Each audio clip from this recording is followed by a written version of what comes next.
Hi, we have a new time for the Sunday show. It's 8 p.m. UK time, 8 p.m. GMT. That's live every Sunday, windowsontheworld.net. We've changed the time and it seems to be more convenient for most people. It's more convenient for me because obviously there's a time difference. So this podcast that I'm introducing was recorded recently with Jay from the Holocene podcast, and please do subscribe to that. It's the Holocene podcast 2094 at YouTube, and Jay is outside the Controlled Opposition Network, and that is very refreshing indeed. We had a good chat and it's useful information. That's the only reason I'm putting it up here. The information is incredibly useful and some great points were made, which I hope you find helpful. There will be more of these short clips I'm going to put on YouTube. I was asked to do this to share information more quickly, and there's quite a few things coming up over the next week, so keep an eye on that. But it all goes to Odyssey. Please subscribe on Odyssey and Spreaker. They are our main platforms. So I hope you enjoy this interview, and remember, the new time for the Sunday show is 8 p.m. UK time every Sunday. Live shows page, windowsontheworld.net, and the full archive is there of every Spreaker show we've ever done. And people do go back into that archive.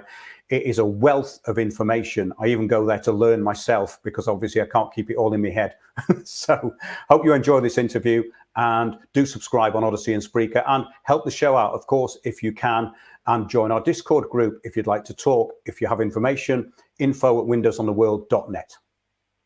Reason why I contacted you, which sort of ties into the whole COVID thing, because it's really become prevalent since COVID-19. You did two shows. You did the Conspiracy Grifters, and also you did a show, this is about 6 years ago, which is incredibly prolific looking back now. So I'd love to sort of touch on your view of what you were talking about all those years ago and how it's actually played out. And both of these topics together are definitely intertwined, as you've said. But ever since COVID-19, it's almost like we've been handed our new, I call them the COVID thought leaders. So it's like this bunch of people, without naming names, a lot of them on Twitter, thousands and thousands of followers out of nowhere.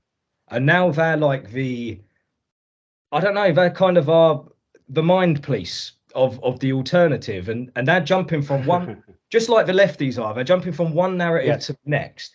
It was, as soon as the Ukraine thing happened, they're anti the Ukraine. Then as soon as, the new thing that's going on, they've already picked their side, and it's essentially choose your side. That's what it is. It's the dialectic.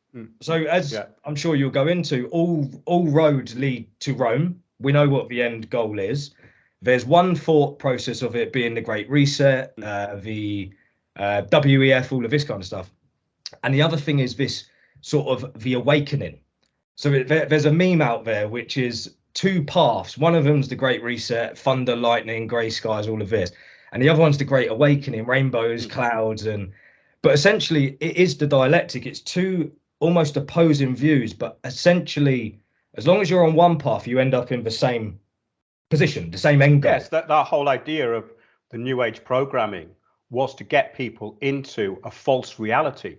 I did a show recently called The Fourth World, and that dealt with what is beyond the first, second, and third worlds, which is the wilderness of the mind, and these people are in it. So what can you say about that? They've accepted this acquiescence to do nothing, which appeals to their laziness. They've accepted a mishmash of different belief systems that have been thrown together in a blender, and they go from one to the other. They're totally confused, and they have these people who are telling them what they want to hear, which is of no use to them. Yeah. Have you found, something I found myself, I'd say pre-COVID and during COVID, I was quite vocal about crypto. I was quite vocal about anti-establishment, anti-COVID, all of this kind of stuff. I used to get a lot of followers until I lost my account on Twitter. Loads of likes, thousands of likes on some posts. And I'm talking, a lot of these posts were tap-ins. They were what you want to hear. It was almost mimicking exactly how you felt. Since I read this book, actually, I was given this book. That's great. I read that in the 90s when it came out. I wish I read it in the 90s because I only read that during the peak of COVID. And someone told me it was about something different. So I thought, oh, this is going to fit, the whole reset thing. And I started reading it and I was just like, oh my God, this is not at all what I thought it was. And I'm almost seeing this playing out right now, which is this almost pushed awakening. It's almost so in your face and so obvious. And then they've set out, like I said, the thought police already for you. And it's all kind of there. And I noticed since I started calling that out, I don't get any interaction on my Twitter. I get about 3 likes for a post that's taken me a long time to piece together. And it's almost like people don't want to hear the truth. They want to hear what they want to hear, which already fits their fear and narrative and how they feel. Exactly, which is why my listenership has divided. So when I wrote an article called COVID Protests Social Engineers about the people who'd been brought in to steer people into the dead end and point it out, because I knew where a lot of them had come from. I studied protest movements. I studied Occupy. I made films about what happened with Occupy. And what happened in Occupy is the same that happened with Extinction Rebellion. It's the same that happened with all of the COVID protests. So it doesn't matter whether it's for or against the narrative. It's all controlled. So in other words, the globalists need the anti-globalists to implement their policies. So they cover every base. The New Age is the biggest deception of all, because the whole point of it is to steer people into this dead end, the wilderness of the mind. And as I said, I did a show about that recently. And I can tell you that your drop in listeners is exactly the same with me, because when I called this stuff out, a lot of the truthers didn't like it. They want to hear infotainment. There are not many people out there who actually want to do anything. They want to go to protests with their mates, yeah. When it comes down to actually focusing and looking how the system works and knowing how to get solutions, which is what we put out solutions. We're telling you what works. After 15 years of research into communitarianism, the big society onwards, everything they do is simple. Yet none of these people approach it, not one of them, which tells you everything you need to know. So following in the footsteps of people like Ike, all these newbies came along. In fact, one of them set up a kind of network, and she was on my show. And for 2 weeks, she was ranting on about communitarianism. Then the New Age kicked in again, and she decided to listen. I said, don't listen to these con men like Sasha Stone. Don't listen to them. Why are you listening to that? And she could not get her head around, because these people do not want solutions. And those aren't the people I want listening. What's the point of going on and waffling? I get sent all this stuff all the time, Jay. And it's nonsense. It's waffle. Okay, they're telling their audience what they already know. And they go, oh, great, we've all woken up. Well, no, you're all in the same mindset. That's not waking up. The only thing that matters is knowing the solution. It's like the law. You can make up things in your head and go, that's not fair, but it's actually the law. And this works in a similar way.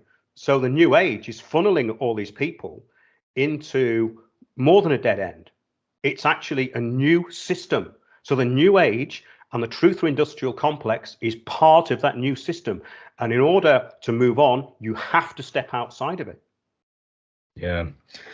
How do you see this turning into this whole, I know I said, you've got the Great Reset and the Great Awakening, and essentially it all leads to the same end goal, which is factored in. Something you often say is they've factored in the revolutionary spirit, of course. Where do you see this going from here? Because there's a lot of people waking up, they are being captured, but a lot of the things they're talking about is the likes of the banks, the Rothschilds, the allopathic medical system, the pokies that everyone was getting over the last couple of years. Yes. So what I'm sort of wondering is how does this play out from there? Because a lot of these establishments, I think, are losing a lot of credibility. And if it is by design, which it certainly feels like it is, I just wonder what's next. Well, the solution is really simple. It's all in your local council building. Those people in Switzerland and people like Edmund Rothschild and Maurice Strong, who invented climate change. That's fact. And you can see that in a show called The Fourth World. It's on the YouTube channel, windowsontheworld.net, and also our Odyssey channel. But if you want an education into the system and how it was set up, just listen to that. But people don't want to hear that.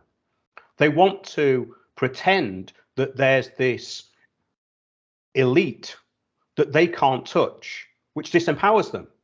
Well, I'm telling you that you don't need to think about that, because everything the elite are doing is on your doorstep, and that's where you change it. So it's a kind of cop-out talking about the World Economic Forum. I was talking about the World Economic Forum 15 years ago, and then they brought this website out, which was all about the new system they're bringing in, with just essays on. So all of these conspiracy people jump on it, thinking they're telling us what they're doing. Of course they're not bothered about that. The system that they've got is run by the City of London. It was already agreed it would be run by the City of London. Britain is the home of sustainable development. What does that tell you? That tells you that the implementations, global to local, are on your doorstep, and they're run out of the City of London. Why do you think UK is going to be net zero? It's the shining example to the world of what this new system is. And they have to make it work. They have to bring people into compliance. And one of the ways they do that is to give them controlled opposition. And when I pointed out that people were getting led nowhere, you become public enemy number one. Because when on these truther industrial complex people's YouTube channels, so people sometimes send me links. I thought, what's this nonsense? And then you look on the bottom, and someone might mention my show. They go, I don't listen to him anymore, because I burst their little unicorn bubble, and they do not like it. So the whole point of this is, if you can look at this objectively and simply, there is nothing complicated about what's going on, but they don't want to hear it. I'll tell you why they don't want to hear it, Jay, and how I know they don't want to hear it, because I've been talking about it since 2006. Yeah. You know, you've gone quite deep into the likes of Blavatsky and Alice Bailey. And one of the things that Alice Bailey was talking about is, as we go into this Aquarian age, this new age, those who aren't consciously aware enough or vibrating on a certain however it's put, aren't going to make it. And if you look at the experiment that's happened worldwide over the last sort of 3 years, some people took 1 or 2 of the experiments, some have taken 3 or 4, and I look at those people and I think, is that what she's referring to? The people who can't accept that there's new coming, that are willing to almost take themselves out with the old system. Does that make sense? Yes, it kind of does, but I don't think it's quite that. It's a very good analogy, by the way, because it's very close to that, I think. But what she's actually saying, this new system will come in, which is going to be born out of communism, because they were all communists, these people, right? That's the point. They all wanted Freemasonry to control everything. Yeah. That's what Bailey and Blavatsky were about. Well, look at the UN. The UN opens with the Lucis Trust Invocation of Light. The Lucis Trust, Alice Bailey's publishing company, which was called the Lucifer Trust until it changed its name, has representative seats at the United Nations. So the New Age came out of the United Nations. So the false light is basically people being drawn in to this wilderness of the mind, where it's not borderless countries. Everyone would be locked down, but the minds are borderless, because it means there's no history, there's no past, present, or future. There's just this nothingness called the wilderness of the mind, or the lostness of the mind. It makes me laugh. And that's what she's referring to. You've got some people that are calling out the Masons and calling out the Jesuits or whatever. Jay, this is really funny. I'm calling out the Jesuits. Are they bothered? I don't think so. I'm calling out the Freemasons. No, you're not. You're talking about them. I've covered Freemasonry in great detail, but nobody talks about Martinism. Why is that then? Because that's the theurgical black magic branch of Freemasonry. And the Martinists have lodges all over Europe. Yeah. They are the occult branch of the Order of the Rose Cross. And I've gone into it all. It's all BS. It's to keep people on a treadmill for the rest of their lives, going round and round in a circle and achieving nothing but being very useful idiots. That's all Freemasonry is. And at the very top, there are people making these decisions, of course, like the top of the Order of the Rose Cross, for instance. You've got, they said there would be 12 illumined brothers, and the 13th brother is hidden behind the 12, like billiard balls, snooker balls. So it's a triangle of people, and you can't see who's at the back, you see, because everyone's facing front.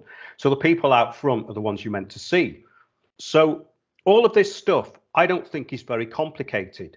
What it is, people jump from one thing to the other, and they seem to think that the system that's being imposed is in some way complicated. Well, it wouldn't work in every country in the world if it was complicated. It couldn't. So it can't be complicated. So the occult nature of it, I was very interested in. But it's allegorical waffle based on Kabbalah, and it's a nonsense to keep the idiots constantly guessing and constantly on the hamster wheel of wanting more and more. The people at the top know that. Yeah, and what they don't realize is they're sort of bringing light to the Masons, but what they're also doing is perpetuating their plan, which is the awakening.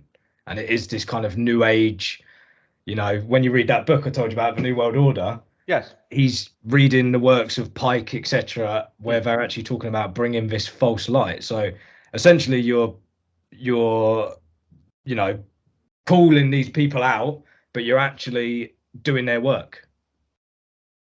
Exactly. But the other thing is, none of them are talking about how the system works. What is the point of talking about Freemasonry now? Freemasonry is no longer needed because the infiltration of every organization with NGOs throughout the world is complete. Freemasonry doesn't need to be there anymore. It might be on a local level with backhanders and planning and stuff like that, but all this stuff is out in the open now. This is what I keep saying. I get sent all this stuff. There are thousands of NGOs that the councils are in bed with who are dictating the policies that you're paying for. That's the issue. It doesn't matter what they're doing. You can see what they're doing at a higher level. But the point is that nobody seems to want the solution. And that is puzzling to me because we've given them the solution. So I came to the conclusion, because I was very much on board with the alternative media when it started, because I was actually one of the first ones doing it in the UK. And the reason people haven't heard of me is because I was successful at what I was doing, you see.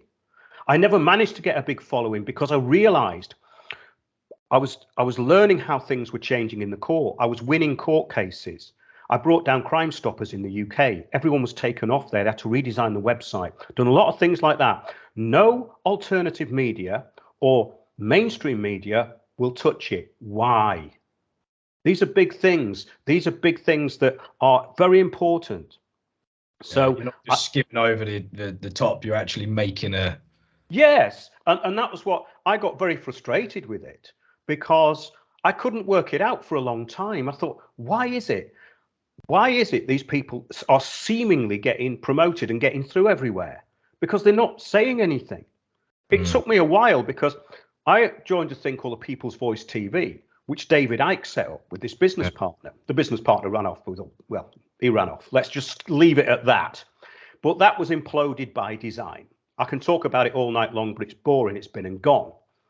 But that place was fully infiltrated. I'd already seen the infiltration. The infiltration of that place was by people I'd seen infiltrate Occupy and these other protest groups. So I became a bit of an expert on the infiltration thing. And I found that it's quite sinister. It's quite sinister, but it's actually very simple. And this is what people didn't seem to want to hear. I mean, we did a film called Inside Occupying the Bank of Ideas, which was this fake squat set up in the City of London. Who squats in the City of London? Nobody, you know.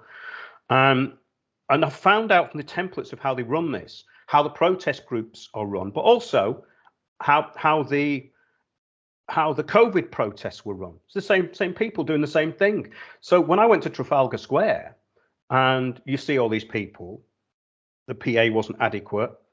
And then Ike gets up and spouts his rhetoric, which doesn't say anything really, apart from about himself, you know. And then for one of them, it was, oh my God. Oh, pathetic. But then Heiko Schöning, the German doctor, turns up in a suit, looking charismatic and calling the whole thing out. The handcuffs are on straight away. He was not allowed anywhere near that stage. And that tells you everything you need to know.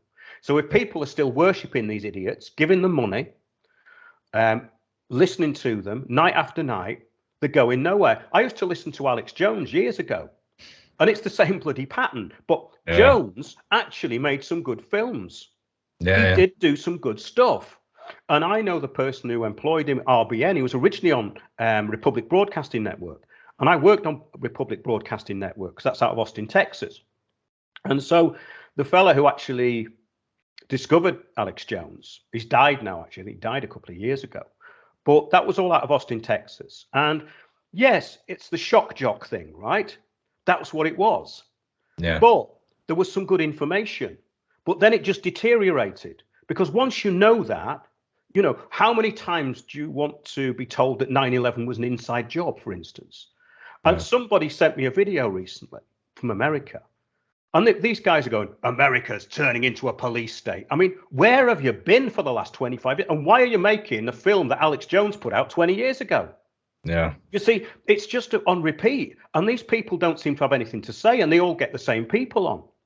Yeah. Yeah. I was looking at things like, say, COVID. You had the 7/7 bombing here. You had 9/11. All of these things. So if you speak to anyone who's sort of just started to wake up, they'll say it's all about surveillance. It's, you know, it's this, it's that. I'm starting to look at things a little bit differently, as it's almost an initiation.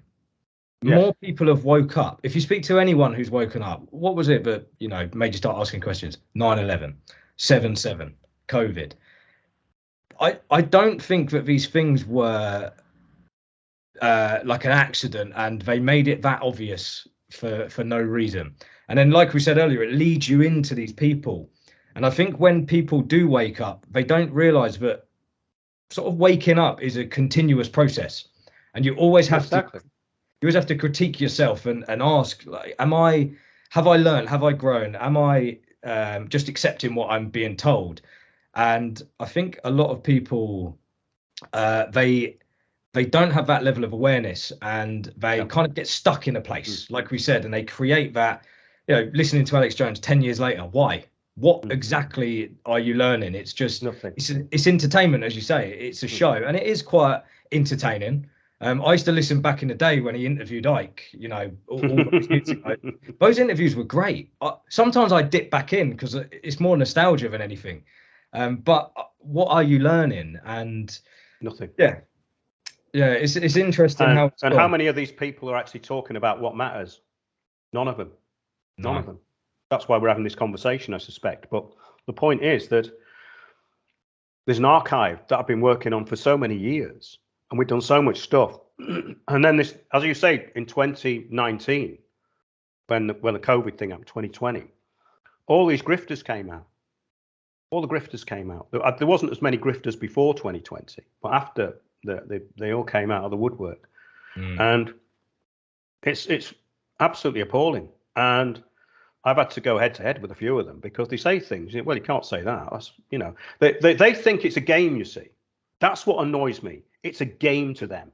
It's how many Patreon subscribers they've got. It's how many hits they're getting on YouTube. I never saw it as a game. I saw it as a vocation to actually really get down to the truth with no BS and put it out there. Yeah. And if you do that, you do get attention and you do get problems.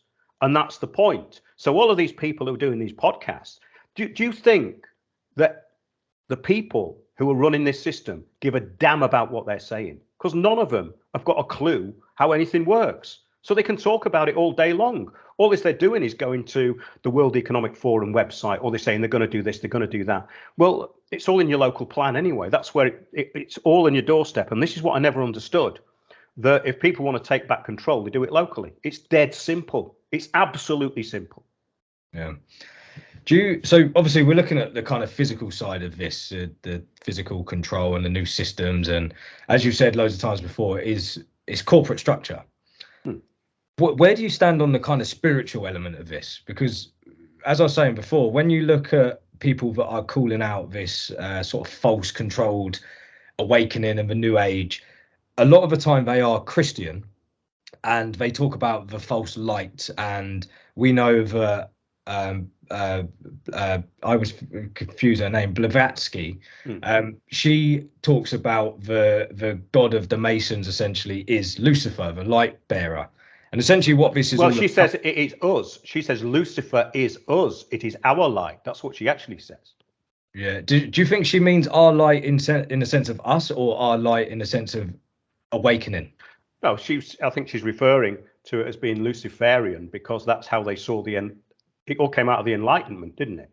So these people like Blavatsky were later than that. And all she was doing was dipping into Eastern religions, which were new to the West. So she gave a bit of Hinduism, a bit of Buddhism. They started channeling, and the rest is history, literally. So the whole point is that when you approach this, you have to go, okay, so what would oppose what these people are doing? What would actually oppose it? And I put a show out a while ago called The Force They Fear. And it's something that everybody should look at.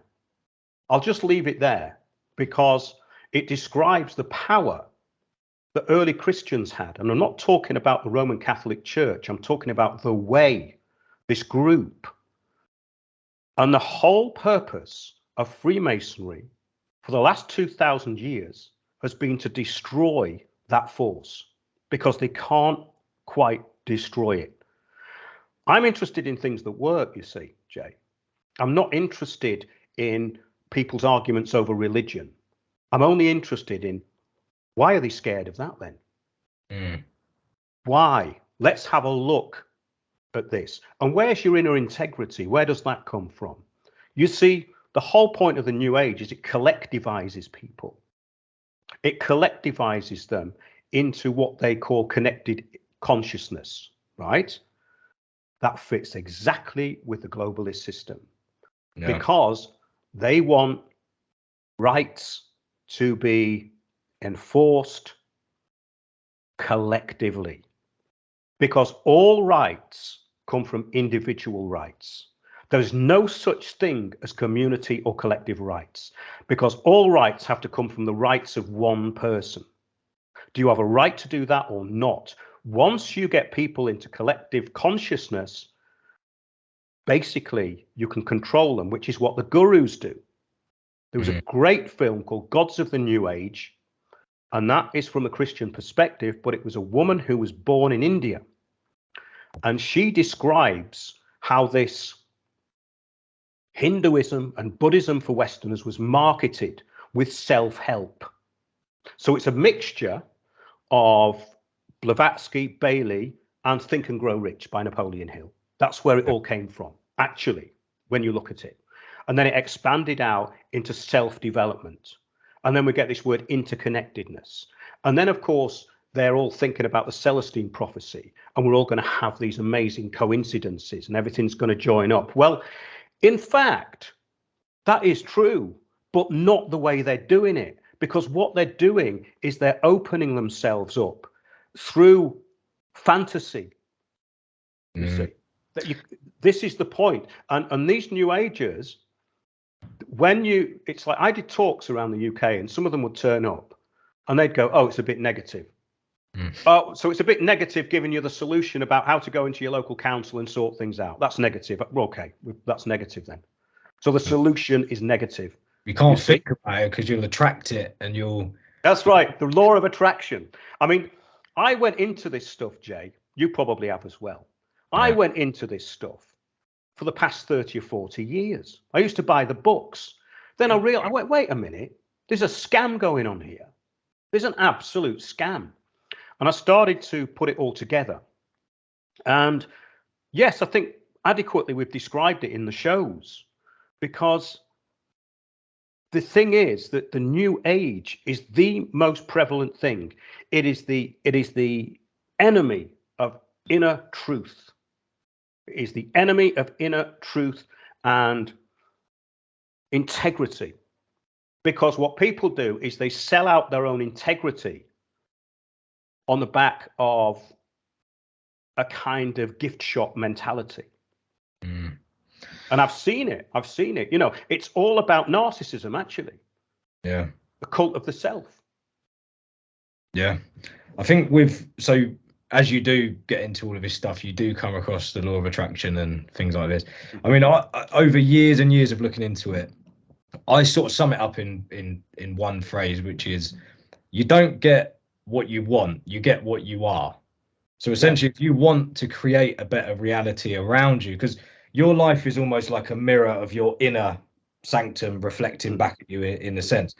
So if you change what you are inside, you will change externally, right? Well, you can only change yourself, can't you? I mean, this is the thing.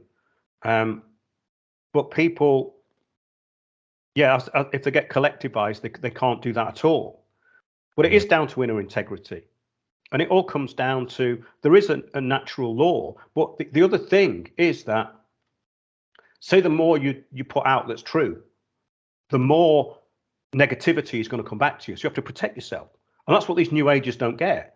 They've been told that, because what it does, it keeps them in arrested development so that they never actually do anything, but they think they are doing something. But they wouldn't dream of actually getting involved and doing something which meant that possibly you might get a bit of a bad reaction. Because if you put anything out that is useful, you will get a bad reaction, because that is the system we're in, right? I mean, people don't realize in the UK, especially, how corrupt it is. It is the most corrupt country in the world, full stop. Yeah. But the corruption is hidden. And most people, they don't touch the barrier where you're going to get some reaction. And once you do, you will know, because they have lots of people employed, even in local government, to target you. That's what the Saul Alinsky rules were for. I've been a targeted individual. I don't go around saying I'm a targeted individual. I was attacked by a load of radical revolutionaries, shall we call them, for the new system, because I was helping out a charity. And these people broke into the building, stole the contents, threatened everyone's lives. The police didn't touch them because it got put into community policing. Now, this is happening everywhere, this sort of stuff. And for people to be blind to what's going on in their own local areas now is suicide, because it's being built around them. Yeah. I mean, where I live in Milton Keynes, oh my. Oh yeah, I've been there. Yeah. Land of many roundabouts. Yeah. I'll tell you what, though, don't knock it, because I'm not knocking it. I just said it's the land of many roundabouts. if I go somewhere else, I'm like, one-way roads and oh god. But they've got, I think Elon Musk is here now today, doing AI convention with Rishi Sunak and all the governments, etc. So Milton Keynes is definitely going to be one of these smart cities. Definitely. Well, it was a garden city originally, wasn't it? It was like it was a follow-on from the garden cities of the 60s. Well, the interesting thing about Milton Keynes is it was originally going to have a monorail all the way through, wasn't it? It was going to have a monorail, and they cancelled that in favour of everybody having people living in cul-de-sacs, and having room for their cars. So what they're doing now is the opposite of Milton Keynes, actually, because Milton Keynes was based around people having cars, I believe. Yeah, one interesting thing with Milton Keynes is the Midsummer Boulevard. Right. So on the summer solstice, the sun sets over the Midsummer Boulevard. Right. So this is the main street that goes straight through the centre of Milton Keynes. So so in other words, they should stop going to Stonehenge and come to Milton Keynes. Oh, you do. If you follow would be great. Midsummer Boulevard, there's a mini Stonehenge, and also there's a pyramid. It's called the Pyramid of Light. Really interesting. Right. Yes. Well, go up there on summer solstice. There's all people doing yoga. It's weird. There's something going on. Well, that is funny, but that's totally new age, isn't it? But I mean, I knew a bit about that. I did a lot of gigs in Milton Keynes at one point. Yeah. When I was doing my act, my show, singing and that. I had to do quite a lot of gigs up there. Yeah. Was it good? Because it seems to be quite soulless when it comes to, I'd say, entertainment in that sense. There's not a lot of culture here. It's kind of it's a manufactured, like, corporate culture almost. Yes. Yeah. Well, I mean, they appreciated me there. You know, I did quite a lot of gigs in Milton Keynes, but personally, I wouldn't want to live there. You know, but it's probably got its advantages. Probably better than most parts of London now. I've actually tried to leave 3 times in the last like 5 years, and you couldn't get past the what's it called, the H5 Portway. The H5 Portway. Have they renamed it yet? Every time I've tried to get away, some absolute random thing has just got in my way and stopped me. So I've kind of succumbed to the idea that I think I'm just meant to be here for now. But I've got a love-hate relationship with it for all the reasons I've just said. And I was going to say, so obviously, if you're putting out certain content, right, there's going to be physical attacks. You do a lot talking about with Jerry Marzinski, right? Is one of the guys, and I've seen you have loads of different interviews about this. But the whole kind of demonic attachment and the demonic attack, right? When I started looking into the New Age originally, this was 3 years ago, I kept getting sleep paralysis. And I'm talking to the point 2 or 3 times a week. Me and the missus, we actually had a little thing where, you know, if you hear me do this, wake me up. And I started to learn how to actually guide myself out of it as well. Yes, you can do, yes. And I don't know, I sort of moved on, and I was quite stressed at the time. It's very stressful information when it sort of shatters your comfort blanket of the alternative world, or the second net, as I've heard it called. So it's quite negative. I was quite stressed at the time as well. So I didn't know whether to kind of put it down to being stressed or if there was some sort of attack. I don't know, but it happened a lot. And some of the attacks were actually quite profound. Like whilst I was in like a hazy state, I actually saw an entity run across the room, and it felt like it grabbed me. And then something in the place then. Yeah, I was going to ask you whether you saw anything or there was any indication. I mean, it's happened to me. It happened to me years ago, so I know what you mean. Yeah. And now, as you say, you can get rid of it. But when I used to go into deep catalepsy, which you can do, you can sort of train yourself to do it. It means that your body's completely asleep, but your mind's awake. It's like a meditational state, really. People are very confused about what meditation actually is. But if you can get yourself down to these very low states of you've got alpha, beta, theta, and delta waves, yeah. So once you get into 0 to 4 hertz, you're getting into a place where your body is actually asleep, and that's where the catalepsy can come in. So your body, this is what happens to people, and sometimes they'll wake up and they'll be paralyzed. Yes, because your body's asleep. You just have to wake it up again. But I used to really like that because it's the most deep and intense form of relaxation. So I found out how to do it. And I have actually had to encounter things of like psychic attacks during that happened. It happened twice, actually. It happened twice. So it's not happened that much, but you have to be aware of that. Something was trying to suck me in, you know, suck my energy. And so these things are real. And I got in touch with Jerry Marzinski because I heard a podcast he did about 10 years called Demons Are Real. And I just couldn't believe what he was talking about because it fitted in so perfectly with what I thought about some of the people. I knew several people who had paranoid schizophrenia, and one of them used to front a band, and he's dead now, poor bloke, you know, but he was quite a good musician. But I got to know him, and I always felt that there was somebody else in the room when he was there. Something else was in the room with him, or coming through him. It was a very strong feeling. And I don't think he never managed to cure himself. He was just on the depot injections, but he wasn't a danger to anybody.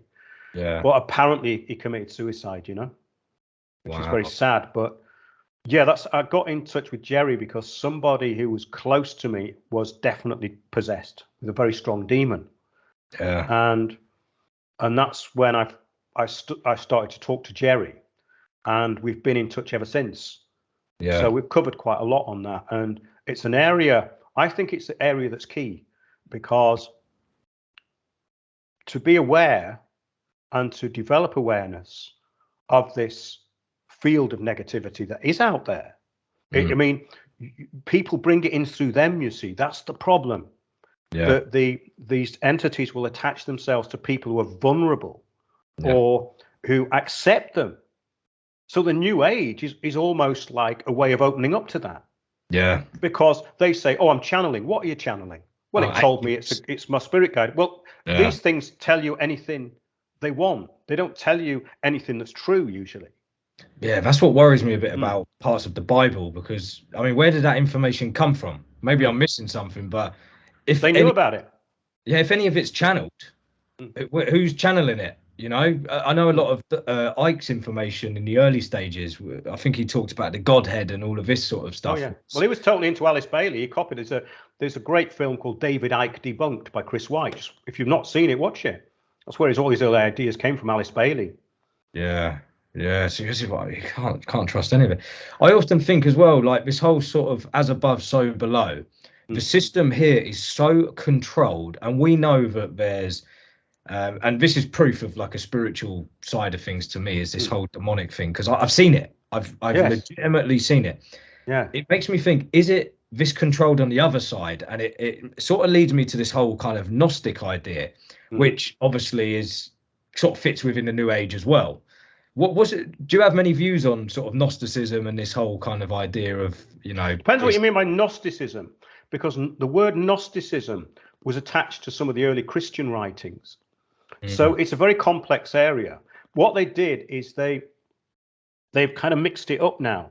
So I think the meaning of it has changed, because the Gnostics were usually people who weren't considered to be legitimately part of Christianity. But I don't think that's true, because if you look at the Nag Hammadi scripts, the Nag Hammadi is a series of 13 codices that were found in Qumran, and in 1945, I think, or 48, because the dead they were found a few years after the Dead Sea Scrolls.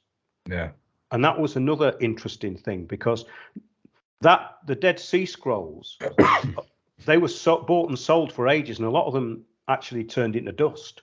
There's a very interesting book about it, because Israel was trying to get hold of them, and they were originally in Syria, and they fought over it. It's a very interesting thing. But the Nag Hammadi, they have the Gospels in, you see. Now, the Gospels in the Nag Hammadi, I find fascinating. I read it, and it is the work of early Christians, you see. So some people will say that the Gnostics aren't Christian. That's not true, because the definition of it has to be looked at as to what you actually mean. So there's the Gospel of John in there, Gospel of Thomas, there's a Gospel of Mary, and they're all very interesting, you know. And there's also a lot of the stuff about the rulers, the archons, the rulers mold Adam. You know, it was all about different versions of the Genesis story. And you can see how it was repeated. Some of them were in Greek, some in Aramaic, few in Hebrew, but I think it was mainly in Greek. So we don't know a lot about that particular period, you see. Yeah. Because we get most of it from the Romans. This is the problem. So if you're going back pre-Roman, you have to dig yourself and see what you can find, because the Romans, well, they relocated the whole of Christianity anyway. It was completely relocated by Constantine. And we've done a lot of work on that. I'm working on a film at the moment called Shattered Isles, which is about Britain and why Britain was the center of the ancient Christianity. So it's not what people think. Yeah. You mentioned before about the whole kind of Atlantis thing, and potentially being, well, linking with the shattered isles of. Yeah, the Atlantis thing I think could be a bit of a red herring, because there's so many different versions of where it could be. Yeah. And they found that's a tectonic plate the size of a continent recently, which had been pushed down between two other plates. So this is why I find catastrophism incredibly interesting, because the academic world is into this uniformity. But if you look at the world, all you have to do is look at a map of the world. Pangaea has been clearly smashed apart. It's been smashed to pieces, because that must have been one landmass originally. Yeah. And we're working on the stuff Collins Beaumont at the moment, and he was an author and a journalist, and he died in the 1950s. And when I first heard some of his theories, I wasn't convinced at all. But now I'm really finding it useful, in decoding the real history of ancient Britain and what it was about and why it's having done to it what is being done now. Why is it being psychologically destroyed? Why is its history being erased, which it is? Yeah. And I think it's about to go on steroids with this whole thing with Hamas. And, you know, if you look at, without going too much into it, this whole migration over the last, 20 odd years, I'm just waiting for the next terror attack. And I think the terror attacks kind of have a use. Their drivers have changed. The drivers. So and it would just create that ultimate fear of who's next door to me, who lives next door to me, when's the next one. Yes, but the councils are part of this of the migration, because the NGOs that are bringing all the green technology are also bringing in the migrants. People don't know this. People go, what? Yes, because it's one agenda. The whole idea is that they want to wipe out places where there can be strongholds of opposition. And how do you do that without a war? You do it by infiltration. And Britain is fully infiltrated and nobody talks about it. Well, you're not allowed to talk about it. These change, you can talk about it. I've been talking about it for 20 years. I'm still here. But the point is that people, if you say, you talk about the UN's been training hundreds of thousands of these people, but when you go into the NGOs, which is what the whole thing's about, the world, it's a decentralized form of governance, which is unseen to the public. So what that means is you've got documents like Our Common Future, which said a new system of governance is required and countries will be required to adopt it. So when people go and vote for different parties, they don't see that the infiltration is through this sustainable development. Why do you think the councils are getting away with what they're getting away with? Because they're going to devolve to the councils. The councils are going to be the government, and they've been acting as though they were a government for a long time. Yeah. Oh, and the thing is that we're too far gone now. Well, I don't know, because it could be turned around tomorrow. But what I mean by sorry is the way that we've been infiltrated, especially our culture as well. I think people look past the culture side of things, especially when you get into the new agey stuff. It's like we're all one, we're all connected. There is no, no borders, but there's something in it, especially when I spent quite a lot of time looking into like the Germanic people as well, and there's definitely something there as well. There's a reason why they want to completely destroy your cultural values. Of course. There's definitely something in the whole Christian thing as well. I kind of haven't really fully pieced that together, but yeah, you can see it. You can absolutely see it going on. I was going to ask as well. We kind of got back onto the whole sustainable thing, but I was enjoying the spiritual talk. I've been trying to. Well, it's all part of the same thing, because ultimately, if you're trying to find the inner truth and how things work, then you have to go down the route of looking at how the system works.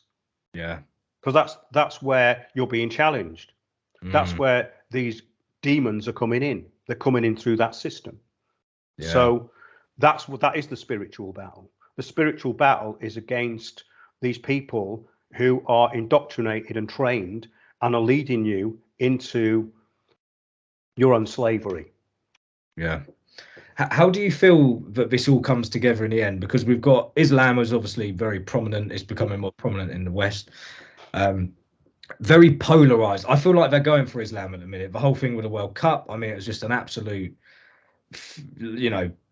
it was unbelievable. It was just going on about human rights and all of this stuff, but you're over there taking their money. It was so gross. The whole thing was horrendous. And then you've got, the whole atheistic thing, nihilism. Christianity's been infiltrated a long time ago. And then obviously you've got this new age. Well, the church in the UK, the Church of England, is not a church. It's an infiltration program of change agents. I mean, none of these people have any spiritual power. They've put in the weakest people who are there to subvert and assimilate everybody. So you can't talk about the church because there isn't one. You'd have to start a new one, or your church can be within yourself, which is where it should be. But they destroyed, the Church of England destroyed Christianity a long time ago. And the Catholic thing is different and the same, because the Vatican are more on board with the agenda than anyone on the planet. Yeah. So, but that's the point. So people can't go to what they now see as the physical church unless you're very lucky. You might find that there's one person who's got some spiritual power in the church, but I've never seen it. Yeah. They're all a bunch of change agents now, unfortunately. Well, look at the Archbishop of Canterbury, Welby. I mean, what a ridiculous idea that is, having someone like him. Yeah. Well, it's almost like a spit in the face now. This is what I mean by this sort of controlled awakening. It's almost so obvious now.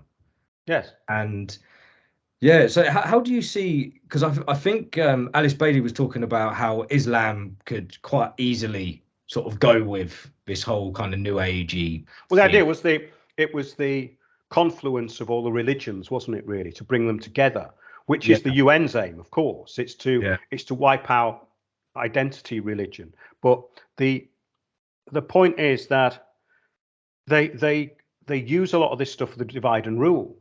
That's the point. So while people are ranting about the amount of Muslims in the country, they're missing the point, because the people who are doing it are the ones you should go for. You don't blame the immigrants. It's got nothing to do with them. Yeah, I think that's where things are going to go. That's where they want you to blame. That's where they want you to go. MI5 and the intelligence services are pushing this what they call far right, which of course doesn't exist. So they have to manufacture it. So what they do is they use these Telegram groups, which is where obviously all the surveillance is on Telegram, right?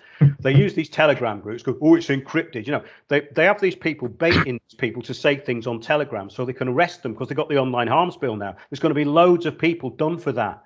So they can put the fear of God into the rest of the country by a few idiots going, I'm going to set a light to a mosque. Do you see what I mean? And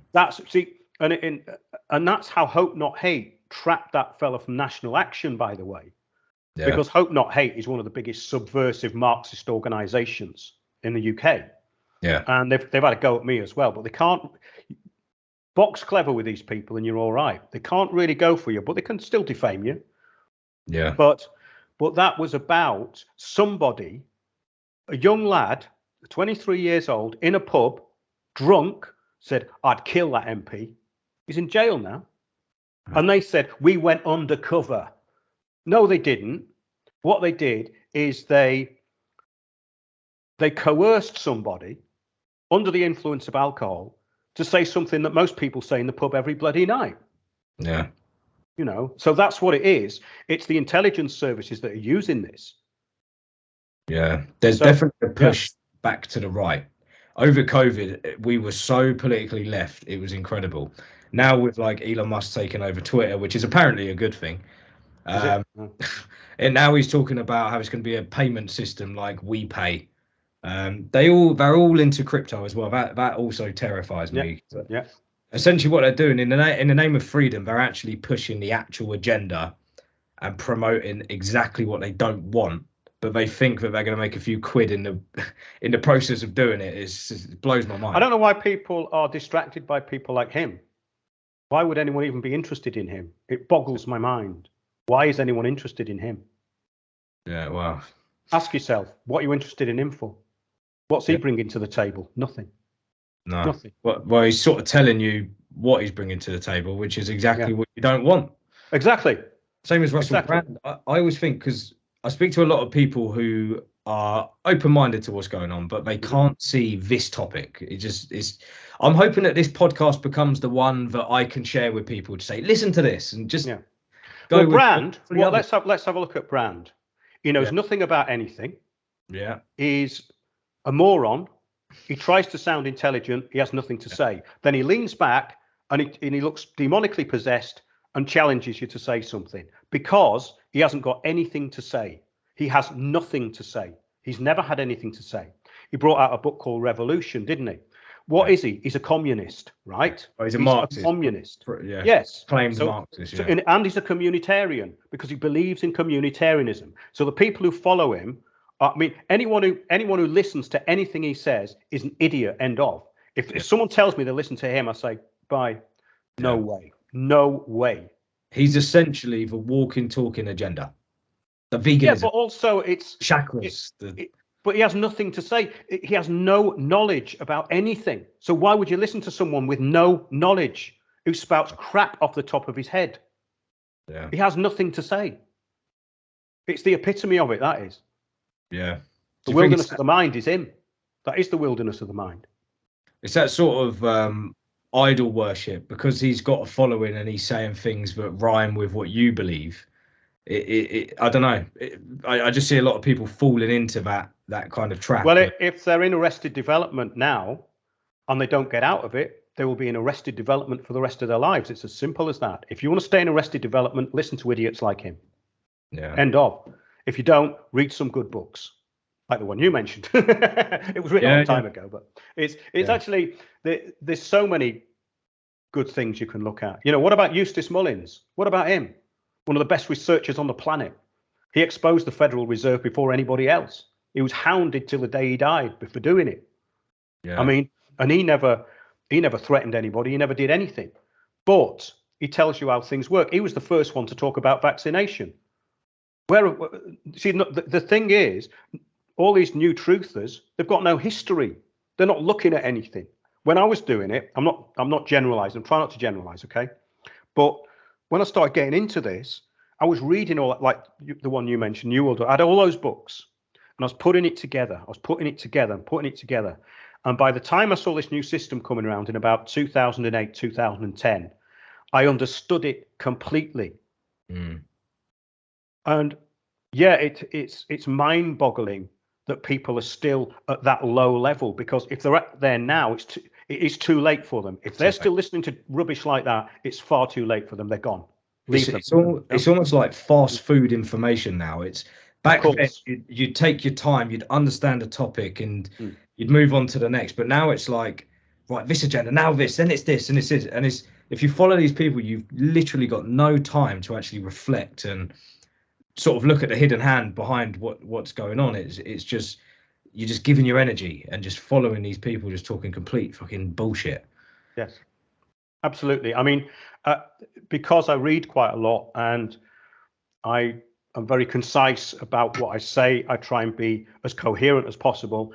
When I put an idiot like Russell Brand on, it's offensive to actually listen to it to start with, because he's inarticulate. He sounds like some girl having a fit. There's no focus to anything he says. Yeah. And then he's got that demonic look, and that, I mean, that's already been reported, hasn't it? That these girls have said that there's someone else in there, you know.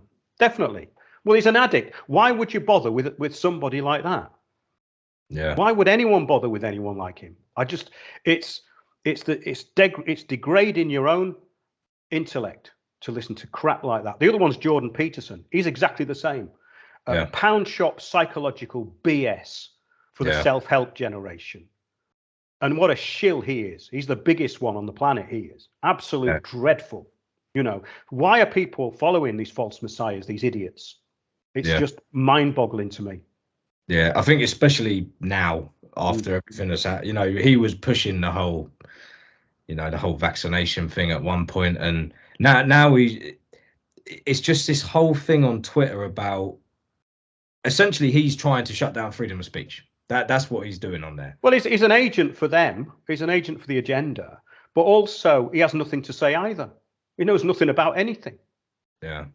I mean, and I can say that with some qualification, because I've listened to what he said, and why would you listen to pound shop psychology mixed with self-help with some kind of little alt-right bits put in? I mean, it's nonsense. He's been in institutions all his life. He's never had a proper job. Yeah. He's worked in psychology for his whole life. Why would you respect somebody who's done that? Yeah. I'd respect somebody who's worked in a shop all their life, but I wouldn't respect someone who's been in an institution having stupid little banal conversations with his students for his whole bloody life. Yeah, well, he got famous from arguing with feminists on the news. Oh yeah, it's such a it's entertaining, but well, it's missing the whole point because he's not going to the root of what the problem is. Yeah, it's just the surface. It's just a chatter again. Waste of time. Complete waste of time. I mean, the whole point is about all these identity groups. Is it doesn't matter it's Black Lives Matter, Femen, or whatever they are. You know, there's thousands of them. They're all created. This is the artificial world of protest. So it doesn't matter. The protests are given to you. You have your banners. Go and stand in a park, hold that. But don't do anything. Don't do anything because we'll come after you. And they don't. They go, oh, I'm quite happy here. Got my mates. We can talk about what podcasts we've listened to this week. We can go and listen to a load of banal new age nonsense. We can all hold hands and everything's fine. And that's the trap. Yeah. Right. There's a lot to unpack here. I had a feeling that you'd unload like this, so I'm really glad that you've. I'm not unloading. I'm just giving. I mean, I've got. You see, the thing is, Jay, I'm not trying to please anyone. Yeah. I'm telling people what they need to hear because if they don't hear it now, it's too late. You know. Yeah. I can be engaging and we can talk about loads of different things, but I thought you wanted to talk about what was important. Yeah, like I was saying, I sort of wanted this to be something that we could share to cut through the noise and sort of get to the point. That's why I'm saying what I'm saying. Yeah, because I thought when I challenge themselves. When I originally reached out to you, I mean, there's so many topics we could have gone into all of it, but on your website, you've kind of put everything already into segments. So, what's the point in sort of going over? It's already there, it's done, and you know, windowsontheworld.net. Yeah, so, you're aware of the material, which is great. Yeah, type in whatever, you know. I often go on there and I type in New Age just because I want to see if you've done anything else, you know. Yeah. And it's all sort of there. So, yeah, what I wanted to do really is sort of just cut through it, and because I try and have these conversations all the time, and I'm still piecing it all together. You're a seasoned vet in this exact specific topic. So for me, I'm still kind of learning on the job, but I can see it. I can see what's going on. Well, you've got the right perspective. I mean, this is the thing you see. I mean, I've had all these attacks before. I know how bad the system is and what they're doing because I've experienced it. So I'm only telling you what's out there. And I'm not trying to build a career.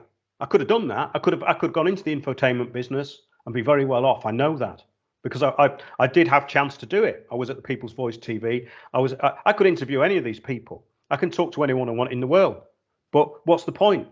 Because everyone else is doing it. So what's the point? Once you've heard it, you've heard it. Move on. Let's do something else. Let's try and get to the root of the problem and see if there is a genuine resistance still within the human race. That's what I want to see. I want to see if they can do it. It's a test.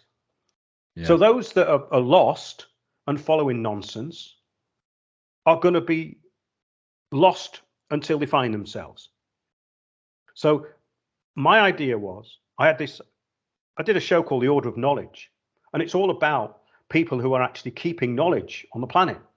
Because if a cataclysm happens, which is a very good chance it could do, or whatever happens, the destruction of knowledge, the destruction of the minds, which is going on at the moment, there has to be people who can still keep the knowledge going.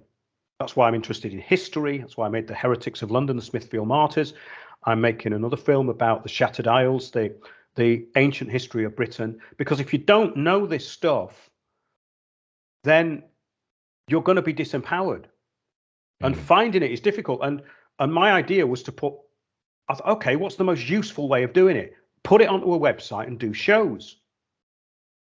Yeah. And I'm still fascinated by the information, you see.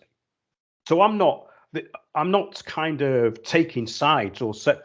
I just say, okay, this is how it works. I know this is how it works because I've tried it out. You try it out, or you look into it. Yeah. I'm not getting up here pontificating. I don't want to be anyway. Yeah. Yeah. Well, I think that's the thing. This is why I sort of mentioned about the whole Christian view on the New Age, and often go into this whole thing of Lucifer, the light bringer. You know, by sort of looking into these things, it's Luciferian. You know, the gods of the New Age you mentioned. I've watched that. I've watched it a couple of times actually. And I often go back. I'll go back a year, 2 years later, and see what I've missed and what I now know. And oh yeah, I heard that, and that makes sense. They talk about the the Garden of Eden, right?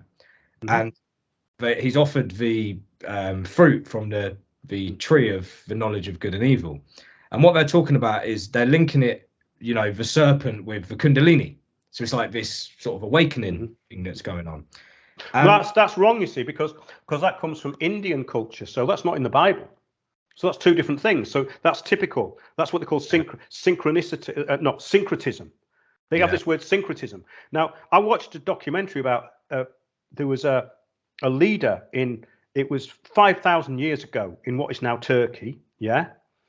And it was in Anatolia on this really, really, it's called Nemrud, Mount Nemrud.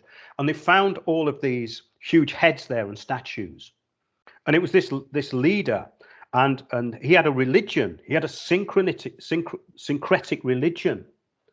And the Romans couldn't beat them. And he was bringing together these religions. But what they do now is they use this syncretism to say, oh, the Garden of Eden and the Kundalini has nothing to do with it. What's that got to do with anything? Because the Hinduism is a completely different thing. I've spent loads of time in Hindu countries. And the Hinduism for Westerners is this little unicorn bubble nonsense. All about Uchikama and all this. Hinduism is based around animal sacrifice, the worship of gods and demons, and festivals. So they do a lot of animal sacrifice. The biggest animal sacrifice, they can kill up to 100,000 buffalo. They stop them doing it for no reason, you see. So all the New Agers and the vegans, I mean, they follow this Hindu stuff, and it makes me laugh because Hinduism is about sacrificing animals. Animals are sacrificed daily to Kali all over India and Nepal. Me went to India, and when I listened to, I re-listened to it again recently, the New Age interview you did with Tony. 6 years ago or so.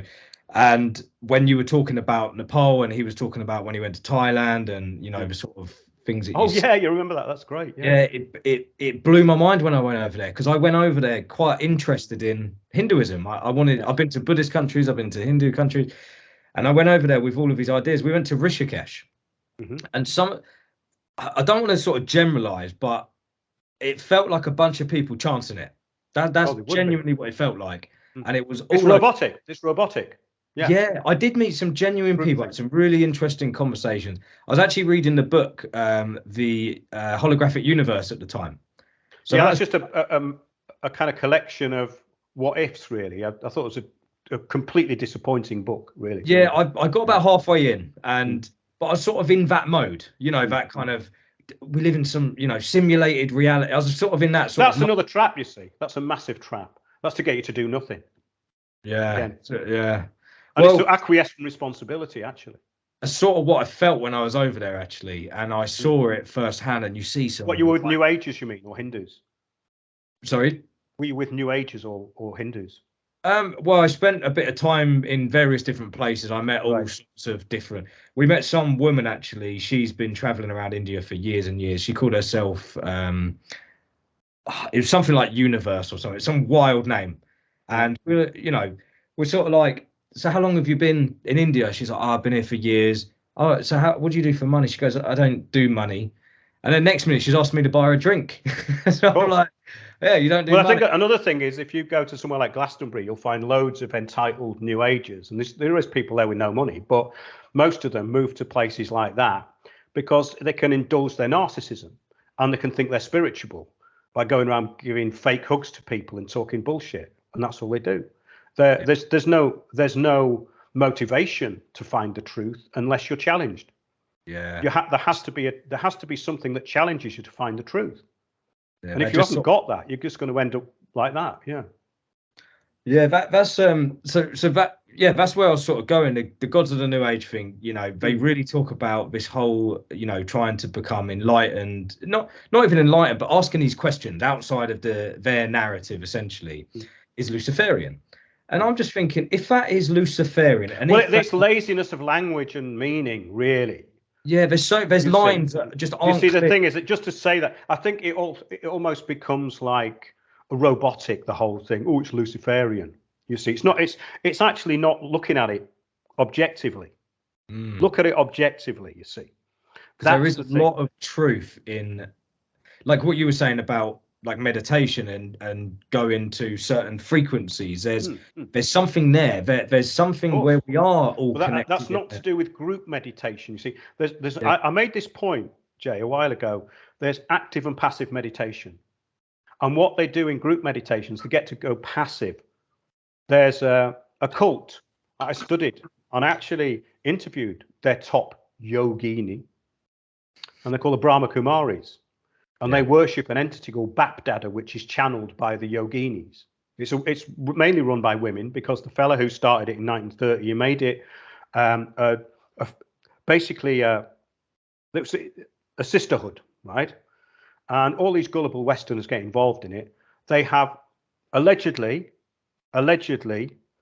nearly 40 billion. Okay, where's it coming from? These places are being used by the UN. They're being used by big finance to get Westerners hooked on hopium. It's the destruction of their minds. And when I interviewed their top yogini, it was all translated into Hindi, and she sat there with a gormless stroke spiritual expression on her face. And the answers that came back were so banal, I was absolutely shocked.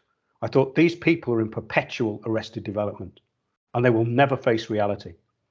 And they have places all over the world. I went to one that they were building in Nepal, actually. None of the locals knew where the money was coming from. Same with the Buddhist monasteries. They all say the money's coming from America or the CIA. All of them say that. I don't know whether it's true, but where do these big glass marble palaces full of gold that have hundreds of kids running about, where do they come from? Who's paying for it? Who's paying to get people into these places? Yeah.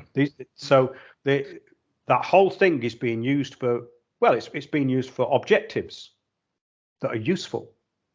Yeah. Wow. Well, is it a good time to leave it there, or do? Yeah. I mean, I hope this is informational, because I'm past the point of trying to hold back, as you can probably see. I mean, I'm not bothered really whether people take it or leave it. You know, I've been a little bit choppy here, because you go very deep into each topic, right? So every question it can continue to go. But there's so much I want to ask you. There's so many more topics I wanted to go. I think it's been really interesting. We should do it again and maybe focus on something. That'd be great. I'd love to do that. Yeah, no, yeah, I really appreciate that. Yeah, that'd be amazing. But look, I appreciate all your work. There's a lot of people that do. I can honestly say, I say this to a lot of people, and there's others that have listened to me and followed what I've said, and they would agree as well. And that's, I think, when I started to get into your work, it's probably about 4 years ago, maybe. Right. That's when I started to actually get some sort of like foundation. So when you're in this world, it's a big old world, and there's always conspiracy, or there's this new thing, and you learn this and this new topic. It's very scattered. It's all over the place. But I found that I started to actually get a bit of structure. Yes. And that's what I found. Your work essentially was the kind of cornerstone of that, is really kind of breaking it down into these simple parts. And it all leads back to the same thing. Yes, that's what I wanted to do, Jay. And it's all linked together. So I'm keep adding to it, because there's details will come in. But once you know roughly and on a practical level how it works, then a lot of this other stuff becomes a distraction. That's the point. That once you can grasp that this is not a complicated thing. You know, I love looking at the so-called mysteries, and when after you've been digging in there for years on end, you think, well, there isn't a mystery really. Do you know what I mean? The mystery is that they're just not telling you what they're doing. Yeah. That's the mystery. They're not telling you what they're doing. So, yeah, I'd like to come back and talk maybe about other things, you know, maybe about Martinism, about the Rosicrucians, the Rose Cross and stuff like that, because this ties into things that people never talk about. Yeah. They might talk about Rosicrucianism on a broad, but it's what these things are used for that's interesting. Yeah. Because it's all about systems of management systems. That's all it is. Yeah. And I think there's something powerful in knowing that a lot of these things have, you know, there's nothing new under the sun, and history is repeated in many ways. There was a history pre this situation. I think people get so caught up in now that, you know, by looking back, you can almost kind of see the moves, and you can see, you know, how they've tried certain factors before, how they've changed religions and introduced religions and changed cultural beliefs. And, you know, people have moved around. Immigration's not a new thing. It's been going on for thousands of years. And when you actually start looking back, you can see that this isn't necessarily new, and it's not even as scary as you'd be led to believe. Well, once you know something, once you know how something works, then it removes the fear, which is what I was saying about the inner integrity. Because once, you see, I was at the point now where nothing really scares me. What does scare me a bit are the public and their gullibility. That scares me. What the globalists are doing doesn't scare me at all. Yeah, absolutely doesn't. I find it an affront, and it's an audacity, and you can say it's extremely evil, but it doesn't scare me.